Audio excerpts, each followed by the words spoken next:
यहाँ पर जो आप देख रहे हैं वो सैटेलाइट इमेजरी है। इसमें आप बड़ी आसानी से देख सकते हैं कि किस तरीके से बंगाल की खाड़ी में चक्रवाती तूफान वर्दा बन चुका है। और सबसे बड़ी बात यह है कि ये चेन्नई के लिए अब खतरा बन चुका है। और यहाँ पर जो लोकेशन आप देख रहे हैं, जिस तरीके से ये सिस्टम अपनी जगह पर मूव कर रहा है, तो वहाँ पर आप बड़ी आसानी से समझ सकते हैं कि किस तरीके का खतरा है। और इसकी जो जद में जो जगहें आ रही हैं वो दक्षिणी आंध्र प्रदेश और साथ ही साथ उत्तरी तमिलनाडु को हम कह सकते हैं। और सबसे बड़ी खतरे की बात यह है कि इस साइक्लोन ने अब चेन्नई की तरफ रुख कर लिया है। यहाँ पर आप देख सकते हैं कि किस तरीके से जो क्लाउड्स हैं, यानी जिनको सीवी क्लाउड्स कहते हैं, वो साइक्लोनिक स्टॉर्म के आसपास बने हुए हैं। इस समय की स्थिति अगर हम बताएं तो ये वेरी सीवियर साइक्लोनिक स्टॉर्म है, लेकिन ये धीरे धीरे इसकी स्थिति कमज़ोर होगी। जैसे जैसे ये तट की तरफ जाएगा इसकी स्थिति में बदलाव आएगा। तो जब ये तट के पास पहुंचेगा, यानी चेन्नई के पास पहुंचेगा, तब इसकी स्थिति साइक्लोन की होगी।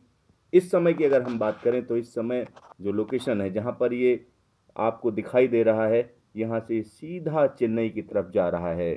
तो चेन्नई के उत्तर से ये क्रॉस करेगा। सबसे बड़ी बात यह है कि जो जो जगहें प्रभावित होंगी उनको आप बड़ी आसानी से यहाँ देख सकते हैं। चेन्नई, तिरुपति, साथ ही साथ पांडिचेरी या पुदुचेरी। इसके अलावा अगर हम बात करें तो नेल्लोर और प्रकाशम डिस्ट्रिक्ट पर इसका खासा असर देखा जाएगा। मौसम विभाग ने इनके लिए चेतावनी जारी कर दी है। मौसम विभाग का कहना है कि तमाम जगहों पर 9 सेंटीमीटर से लेकर 20 सेंटीमीटर तक की बारिश रहेगी। और इसके अलावा अगर हम बात करते हैं तो समंदर काफ़ी अशांत हो जाएगा। मछुआरों से कहा गया है कि वो समंदर में ना जाएं।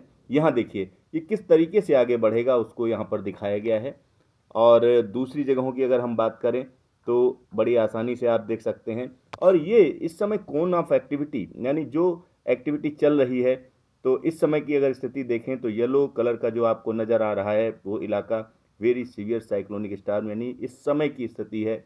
इसके आगे अगर हम देखें तो जो ग्रीन इलाका है ये अगले 24 घंटे में जो तूफान की स्थिति होगी उसको दिखा रहा है। और उसके बाद की अगर हम बात करते हैं, जहाँ पर डीडी लिखा हुआ है, ये जगह डीप डिप्रेशन है।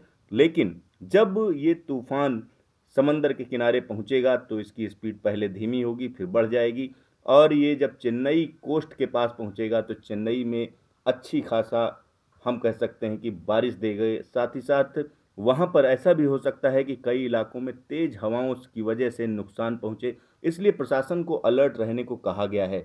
और सबसे बड़ी बात अगर हम देखें तो ये तूफान जिस तरीके से पहले कहा जा रहा था कि कमज़ोर पड़ रहा है, लेकिन बाद में इसने दोबारा अपनी स्थिति और ज़्यादा मजबूत की। और इस समय ये चेन्नई के लिए एक बड़ा खतरा बनकर उभर चुका है। और जो मौसम विभाग है उसका कहना है कि इसकी स्थिति पर लगातार नज़र रखी जा रही है और प्रशासन को पूरी तरीके से अलर्ट कर दिया गया है। तो कुल मिलाकर ये कहा जा सकता है कि चेन्नई जैसे बड़े शहर को, मेट्रोपॉलिटन सिटी को एक बड़ा खतरा इस समय पैदा हो चुका है।